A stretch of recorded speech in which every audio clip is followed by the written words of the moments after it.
ಕುಣಿತಾ ಇದ್ದೆ, ಹಂಗೆ ಪ್ರಸಾದನ ನೋಡ್ಬೇಕು ಅಂತ ಬಂದ್ರು.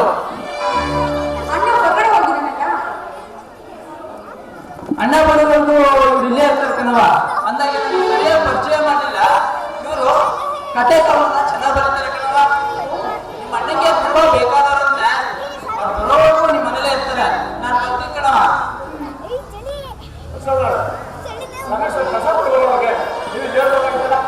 ಅಯ್ಯೋ ರಮೇಶಪ್ಪನವ್ರೆ, ನನ್ನ ಕಷ್ಟ ಇನ್ನೂ ಗೊತ್ತಿಲ್ಲ. ನಾನು ಕೆಲಸ ಮಾಡ್ತಾನಲ್ಲ ಜಗದೀಶಪ್ಪ, ಆ ಮನೆ ಹಣ ಸರಿ ಇಲ್ಲ. ನಾನೇನಾದ್ರು 5 ದಿವಸ ಲೇಟ್ ಆಗಿ ಹೋದ್ರೆ ಎಷ್ಟು ಮನೆ ಹಣ ಮಾಡ್ಬಿಟ್ಟೇನೋ ಕಾಣೆ. ಹೋಗಿ ಅವ್ನು ಕೊಡ್ಕೊ ಬರ್ಬೇಕು.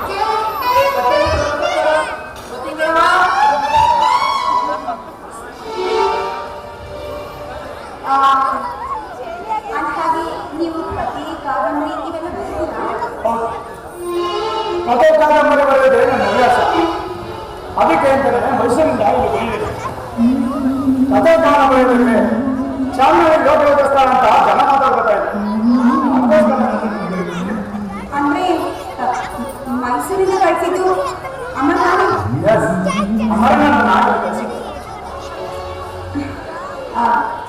ಅಮ್ಮ ಕಳಿಸಿದ್ದಾರೆ ಅಂದಮೇಲೆ ನಿಮ್ಗೊಂದು ದೊಡ್ಡ ಕಾಫಿನೂ ಕೊಡ್ತೀರಾ ಇರೋಕ್ಕಾಗತ್ತಾ? ಒಂದು ನಿಮಿಷ ಕೂತ್ಕೊಳ್ಳಿ, ನಾನು ಕಾಫಿ ತಂದು. ಕಾಫಿಯನ್ನು ಬೇಡಿ. ಈಗ ಕಿಟ್ಟಿರ ನಮಗೆ ರಾಮನಗರದಲ್ಲಿ ಕಾಫಿ ಕುಡಿಸ್ಕೊಂಡಿದ್ದಾರೆ. ಅಂದಾಗೆ ಅಲ್ಲೂ ಅವ್ರು ಗಾನ ಬರಬೇಕಿತ್ತು. ನಮ್ಮಣ್ಣ ಮಾತನ್ನಲ್ಲ, ಯಾರಾದ್ರೂ ಸ್ನೇಹಿತರು ಸಿಕ್ಬಿಟ್ರೆ ಮಗೋದು ಮಾತಾಡ್ಕೊಂಡು ಕುತ್ಕೊಂಡ್ಬಿಡ್ತಾರೆ. ನಾವೇ ಬರಬೇಕಲ್ಲ. ಅದು ಅಣ್ಣ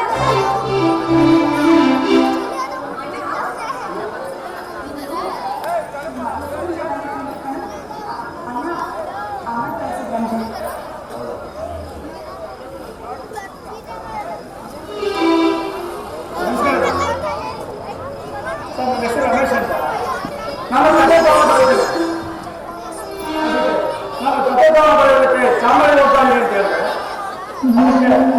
ಚಾಮರಾಜ ನಮ್ಮವರು, ನೀನು ಹಲವಾದ್ರೆ ಅಲ್ಲಿ ನಮ್ಮ ಮನ ಪ್ರಸಾದ ಅಂತಿರ್ತಾರೆ.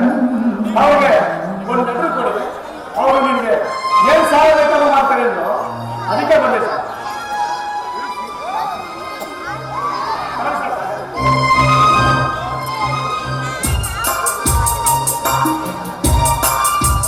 ಪ್ರೀತಿಯ ಪ್ರಸಾದನಿಗೆ ಚಿರಂಜೀವಿಯಾದ ನಿಮ್ಮ ತಮ್ಮ ಮಾಡುವ ನಮಸ್ಕಾರಗಳು. ಇಲ್ಲಿ ನಾನು ಕ್ಷೇಮ, ನೀವು ಕ್ಷೇಮವಾಗಿರುವೆಂದು ಭಾವಿಸಿದ್ದೇನೆ. ಈ ಪತ್ರವನ್ನು ತಂದಿರುವ ವ್ಯಕ್ತಿ ರಮೇಶ್. ಇವರು ತುಂಬ ಆದರ್ಶ ವ್ಯಕ್ತಿ.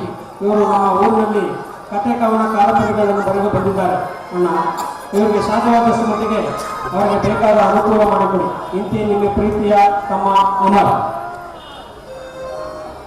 ನೀವು ಕಥೆ ಕಾದಂಬರಿ ಬಂದಿದ್ದೀರಾ? ಹೌದು ಸರ್. ನೋಡಿ ರಮೇಶ್ ಅವರೇ, ನಿಮ್ಗೆ ನನ್ನಿಂದ ಏನ್ ಸಹಾಯ ಬೇಕಾದ್ರೂ ಸಂತೋಷದಿಂದಲೇ ಕೇಳಿ. ನಿಮ್ಗೆ ಊಟ ತಿಂಡಿ ಎಲ್ಲ ನಿಮ್ಮಿಂದ ತುಂಬಾ ಉಪಕಾರ ಆಯ್ತದ. ನಿಮ್ಮಂತ ಅನ್ನ ಬರೆಯಕ್ಕೆ ಆ ಮರ ಪುಣ್ಯ ಮಾಡಿದ್ದ.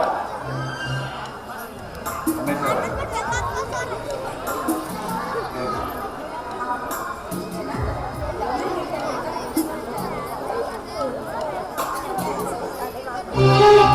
ರಮೇಶ್ ಅವರೇ, ನನ್ನ ತಂಗಿ ನಿಮ್ ಕವನ ಕೇಳಬೇಕು ಅಂತ ತುಂಬಾ ಆಸೆ ಪಡ್ತಿದ್ದಾರೆ.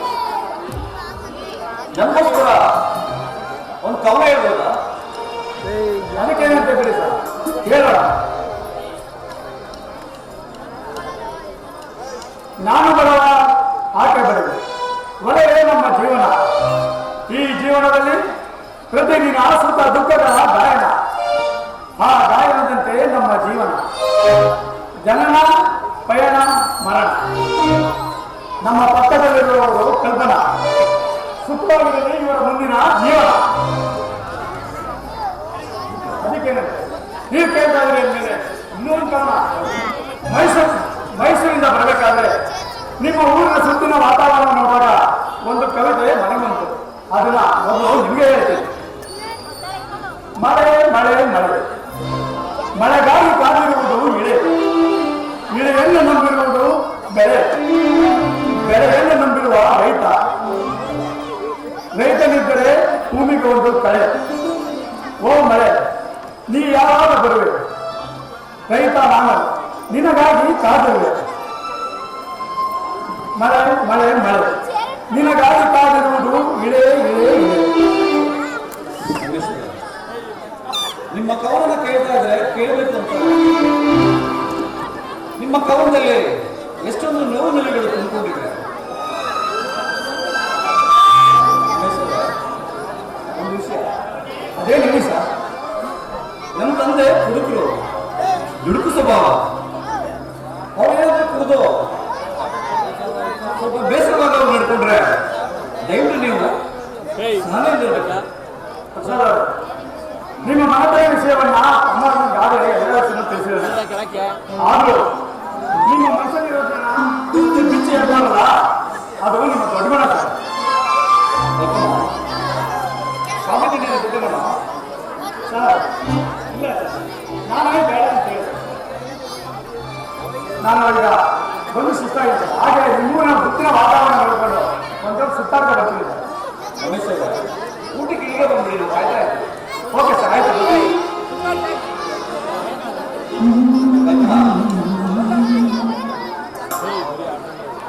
ಕಲ್ಪನಾ, ರಮೇಶ್ ಅವ್ರು ನಾವು ಊಟಕ್ಕೆ ಬರಲಿದ್ದೇನೆ. ಎಡೆ ಸ್ವಲ್ಪ ಅಡುಗೆ ಮಾಡೋಣ. ಬಂದಿದ್ರ ಅಪ್ಪ ಬಂದಿದ್ದು ಅವ ಎಲ್ಲಿ ಹೋದ ಅಂತ ಚೆನ್ನಾಗಿ ಬೈದಿದ್ದು ಅಲ್ಲಣ್ಣ.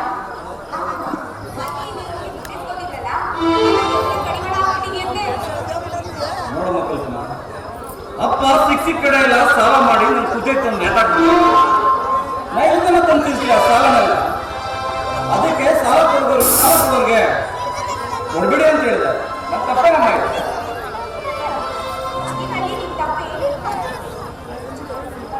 ನಮ್ಮನ್ನ ನೀನು ತಂದೆ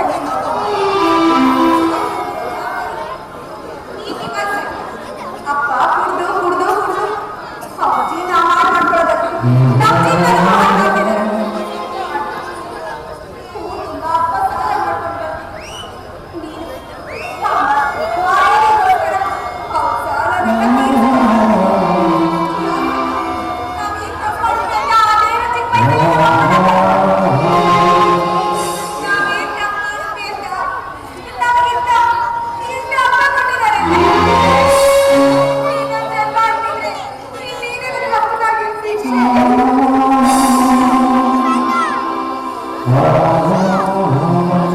ಕಲ್ಪನಾ, ನೀವೀಗ ಹೇಳ್ತಾ ನಿಂತ್ಕೊಂಡ್ರೆ ರಮೇಶ್ ಊಟಕ್ಕೆ ಬಂದ್ಬಿಡ್ತಾರೆ. ಎಡೆ ಸ್ವಲ್ಪ ಅಡುಗೆ ರೆಡಿ ಮಾಡಿ.